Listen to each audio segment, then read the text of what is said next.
She had been running for 3 days. 3 days of looking over her shoulder, jumping at every shadow, and praying that the monster she left behind hadn't found her yet. Clara clutched her thin coat against the freezing rain, knowing that if Marcus caught her, she wouldn't survive a second time.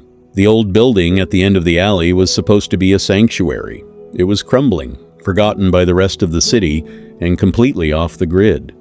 Exactly what she needed to become invisible. But true invisibility is a myth.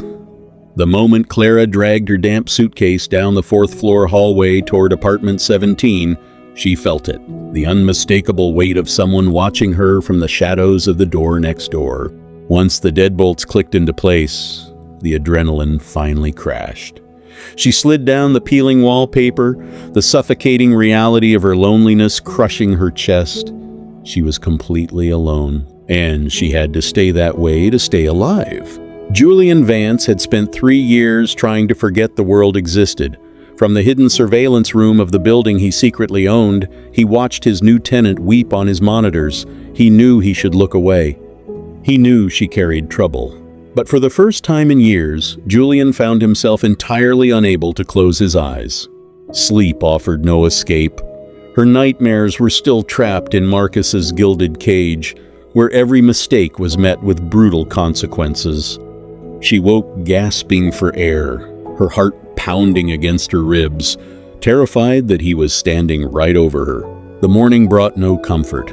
When she stepped out to face the world, she nearly collided with the man from apartment 18. He was massive, built like a weapon, and possessed a quiet intensity that immediately triggered her deepest instincts to run.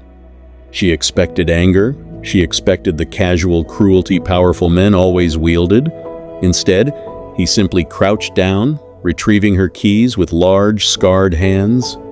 When he handed them back, his fingers grazed hers, sending a sudden, shocking warmth straight through her frozen veins. By afternoon, Clara had secured a desperate job at a local diner. She kept her head down, serving coffee and wiping counters, forcing herself to blend into the background. She was convinced she was invisible. She was wrong. From a dark corner booth, Julian watched her every move. He told himself he was merely assessing a potential security threat to his building. But the way his eyes tracked her every nervous smile told a very different story. The walk home felt heavier than usual. Every shadow seemed to stretch toward her.